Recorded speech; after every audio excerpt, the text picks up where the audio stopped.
السلام علیکم. I am Ahmed Ali Naqvi and you are watching World in Focus with Ahmed Ali Naqvi. ناظرین، آج کی اس ایپیسوڈ میں ہم بات کریں گے جو آئی ایم ایف اور گورنمنٹ آف پاکستان کے درمیان میں ڈیل ہوئی کل، اس کے حوالے سے ہم بات کریں گے. تو ناظرین، ہم 3-4 پوائنٹ ڈسکس کریں گے. ایک تو ذرا بیک گراؤنڈ ڈسکس کریں گے اس ڈیل کے حوالے سے، پھر ہم بات کریں گے جو کرنٹ نیگوسیشن چلتی رہیں اور اس میں جو چیلنجز آتے رہے اس پہ بات کریں گے. پھر جو کرنٹ ڈیل کی وجہ بنی اس پہ بات کریں گے، ڈیل کے اوپر تھوڑی سی بات کریں گے اور اس کے پاسبل کنسیکوینسز اور چیلنجز کے اوپر بات کریں گے. سب سے پہلے ناظرین، تھوڑا اگر بیک گراؤنڈ جانیں تو پاکستان یہ جو ایگریمنٹ ہوا ہے 2023 کے اندر، this is a new agreement and not the extension of the previous agreement that was sign in 2019. تو ہم 2019 کے اندر ہم نے دیکھا کہ عمران خان صاحب کی جو گورنمنٹ تھی، پی ٹی آئی گورنمنٹ تھی، اس گورنمنٹ کے اندر ہم نے آئی ایم ایف کے ساتھ پاکستان کا ایگریمنٹ دیکھا. ایک ایگریمنٹ تھا جو وہ agreement again it was not the first one, اس سے پہلے بھی ایگریمنٹ ہوتے رہے، اس پہ ہم نے بات کی پہلے بھی. اس ایگریمنٹ کو پاکستان کی تاریخ میں جو ایک نارمل چیز ہے کہ ہم اس کو کمپلیٹ نہیں کر پائے، بہت ساری وجوہات کی وجہ سے. چینج آف گورنمنٹس ہوئیں، یو ٹرنس ہوئے، چینج آف پالیسیز ہوئیں پاکستانی گورنمنٹ کی طرف سے. الٹیمیٹلی وہ جو ہے وہ پلان کمپلیٹ نہیں ہوا اور اس کی وجہ سے ہم نے دیکھا کہ پچھلے کچھ مہینوں سے ہم نے کہا کہ جب یہ پی ٹی ایم کی گورنمنٹ آتی ہے 1.5 سال پہلے سے، تو اس گورنمنٹ کے آنے کے بعد اٹ واز بلیو کہ شاید آئی ایم ایف کے ساتھ دوبارہ ٹاک سکسیزفل ہوں گی. اور ہم نے دیکھا بھی کہ انیشلی جب مفتاح اسماعیل صاحب تھے تو انہوں نے آئی ایم ایف کے ساتھ ایک ڈیل کی بھی، اور ایک ہم نے دیکھا کہ 8 جو ریویو تھا وہ پاس ہوا. ہمیں کچھ ایک جو ٹرانشے ملنا تھا، ایک قسط ملنی تھی، وہ بھی ہمیں ملی. لیکن اس کے بعد ہم نے کہا اسحاق ڈار صاحب جب آتے ہیں تو اس کے بعد آئی ایم ایف کے اور پاکستان کے درمیان میں تعلقات کی نیچر جو ہے وہ ایک نیگیٹو سائڈ پہ ہمیں نظر آتی ہے. اور اسحاق ڈار صاحب انیشلی تو آئی ایم ایف کو تھریٹ کرتے ہیں کہ جی آئی ایم ایف نہیں آئے گا تو کیا ہوا، نہیں ہوا ہے، ہمیں اس سے فرق نہیں پڑتا، ہمارے پاس سیکنڈ آپشنز ہیں. ایون کل بھی وہ بات کہتے ہیں اگر آئی ایم ایف نہیں بھی ڈیل ہوتی تو we had a plan B in place. تو کہیں نہ کہیں پہ ہمارے پاس مختلف جو ہیں وہ جو چیلنجز رہے آئی ایم ایف کے پاس دوبارہ جانے میں. اور جو 2019 کا پروگرام جو اس سال جون 2023 میں ایکسپائر ہونا تھا، جو ہو چکا ہے ایکسپائر، تو اس کے حوالے سے جو لاسٹ 2 قسطیں تھیں جن کی ٹوٹل مالیت جو ہے دیٹ واز $2.5 بلین، 9th اور 10th ریویو اس کو ہم کہتے ہیں، اٹ واز ناٹ سکسیزفل، وہ نہیں ہو سکا. تو پچھلے دنوں یہ ڈیبیٹ تھی کہ اگر وہ نہیں ہوا تو Pakistan might slide into default کا رسک بہت زیادہ ہوگا. آلدو گورنمنٹ کلیم کے طریقے ایسا نہیں ہوگا، but international investors, economist, they all was skeptical about the Pakistan state of economy and they believe that without IMF Pakistan is likely to slide into the default.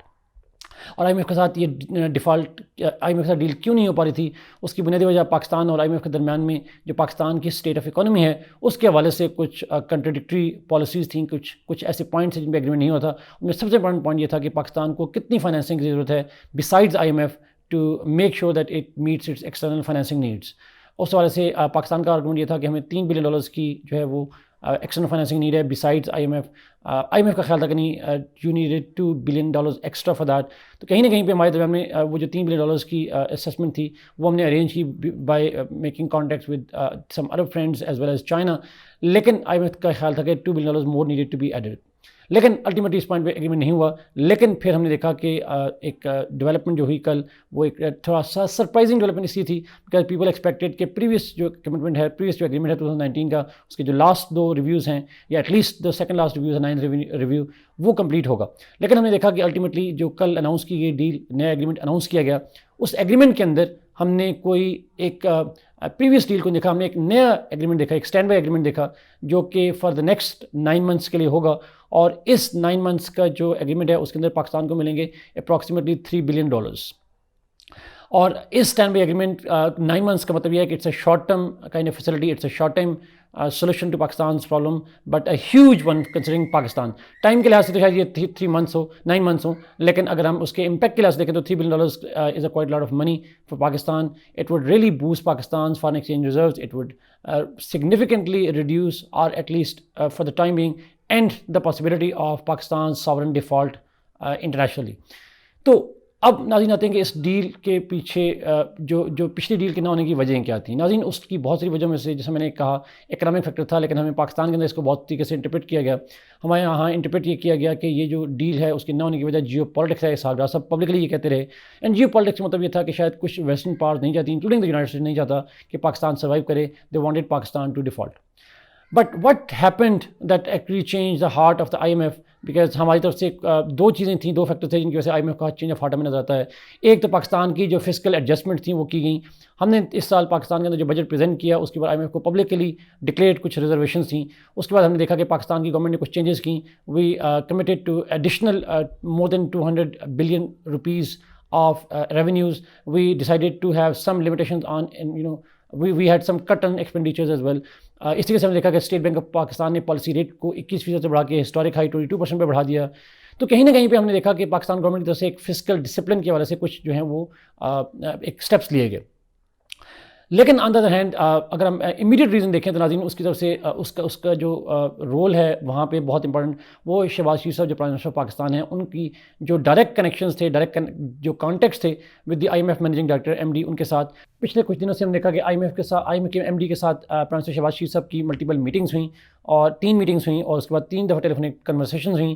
اس وجہ سے ہم نے دیکھا کہ جو سری لنکن پریزیڈنٹ ہیں انہوں نے بھی آئی ایم ایف کے ایم ڈی سے بات کی.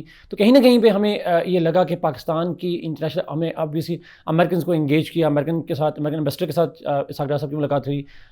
تو شہباز شریف صاحب کی جو ڈپلومیسی تھی پیرس کے اندر پلس انٹرنیشنل کانٹیکٹس جو تھے including direct contacts with the I M F, with Americans, with friends, as well as with the help of Sri Lankan president. Ultimately, we were able to convince IMF for the need of a standby agreement جو کہ ہمیں $3 billion کی صورت میں نظر آتا. اب last point پہ آتے ہیں ناظرین کہ اس ایگریمنٹ کا جو ہے اس کے امپیکٹس کیا ہوں گے. ناظرین یہ سولوشن نہیں ہے, this is not a solution, this is a temporary stop gap arrangement. چونکہ 9 منتھس کا مطلب یہ ہے کہ پاکستان کے اندر کرنٹ گورنمنٹ ایکسپائر ہو جائے گی اس کی ٹرم, پھر ہم نے پاسبلٹی یہ ہے کہ پاکستان جو ہے وہ ایک انٹرم گورنمنٹ کے اندر جائے گا. تو انٹرم گورنمنٹ جو ہے it would have to have at least 60 days and maximum of 90 days depending upon how the assembly is dissolved اور ہاؤ اٹ اینڈس. تو by the end of this year ہم دیکھیں گے کہ پاکستان جو ہے وہ ایک انٹرم گورنمنٹ کے اندر رہے گا اور ارلی نیکسٹ جو گورنمنٹ ہے وہ انسٹال ہوتی نظر آئے گی جنوری فروری کے اندر سم ویئر اراؤنڈ دیٹ. اور اس وقت پاسبلٹی یہ ہے کہ جب نئی گورنمنٹ آئے گی تو اس نئی گورنمنٹ کو پالیسی فریم ورک بنانے میں تھوڑا سا ٹائم مل جائے گا, تھوڑا کوشن مل جائے گا. تو current government plus interim government کے جو منتھس ہوں گے 3-4 مہینے ہوں گے, 2-3 مہینے ہوں گے, پلس جو نیو گورنمنٹ کے 2-3 مہینے ہوں گے, this arrangement this I M F deal is likely for that particular period. So کہیں نہ کہیں پہ ہمیں نظر آتا ہے کہ پاکستان کے اندر یہ جو پولیٹیکل ٹرانزیشن کا ٹائم ہے یہ ایک اکنامک انسرٹنٹی کو کم کرے گا. That was the ultimate aim. I M F was reluctant to make a long term deal because this is an outgoing government and I M F doesn't deal with outgoing governments for the long term planning.